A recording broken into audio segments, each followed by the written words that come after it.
Takže čau vás lidi, já vás vítám u dnešního videa a dneska je to na hru Left 4 Dead 2. Hovno. Já jsem kokot. Ne, dneska je to informačka.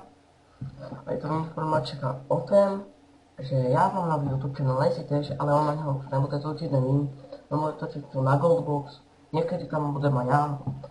Uvidíme. Můj nový YouTube channel bude tady v popisku videa.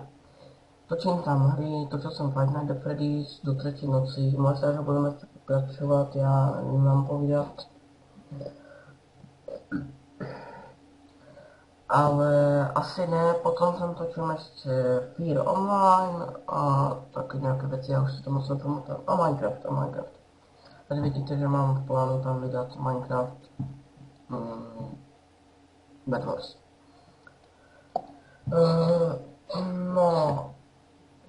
Takže Lazy bude točit na tento, já budu točit hlavně na svůj, pokusím se někdy vydat tady video na Goldbox. Jo a ještě jedna info. Předtím jsem zavolal Guard, ale v Chill zavolám Kendu. Aha, Kendu. Guard, Kendu. A povím vám takto. Budeme na sůl, zjistit také věci. Ale to je mimo tématu. Takže toto je konec informačky a uvidíme se u dalšího videa, buď u mě, alebo na Goldboxe.